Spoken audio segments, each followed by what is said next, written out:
السلام علیکم ورحمۃ اللہ وبرکاتہ۔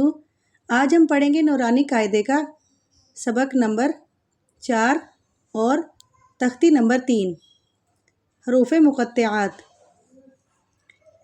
یہ مد اور شد والے لفظ ہیں۔ اکثر ایسے لفظ ہیں ان میں جن سے کافی صورتیں شروع کی گئی ہیں، اور شد کو تو آپ کو پتہ ہی ہے کہ شد والے لفظ کو پیچھے والے لفظ سے ملا کے پڑھنا ہوتا ہے، اور چھوٹا مد ہوتا ہے وہ الف واو یا، جیسے کہ ان کو ایک الف کے برابر کھینچ کے پڑھا جاتا ہے، اور بڑے جو مد ہے اس کو 4 الف کے برابر ہم کھینچ کر پڑھیں گے۔ ایک چھوٹا مد ہوتا ہے اس کو 2 الف کے برابر کھینچ کے پڑھتے ہیں، اور اس میں کھڑی زبر ہے اس کو بھی 1 الف کے برابر ہم کھینچ کر پڑھیں گے۔ چلیں ہم شروع کرتے ہیں۔ بسم اللہ الرحمن الرحیم۔ ربی شرح لی صدری ویسر لی امری واحلل عقدۃ من لسانی یفقہوا قولی۔ ربی زدنی علما۔ چلے شروع کرتے ہیں۔ الف لام میم، الف لام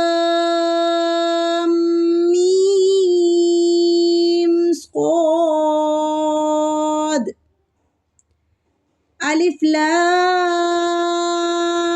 را، الف لام میم را،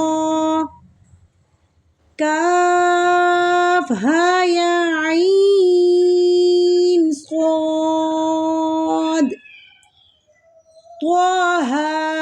ان کو ہم ایک ایک الف کے برابر کھینچیں گے کیونکہ ان دونوں پر کھڑی زبر ہے۔ طاسین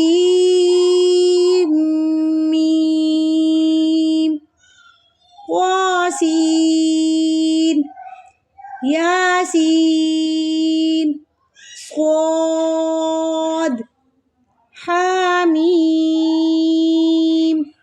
حامیم عین سین قاف، قاف نون۔ جزاک اللہ، صدق اللہ العظیم۔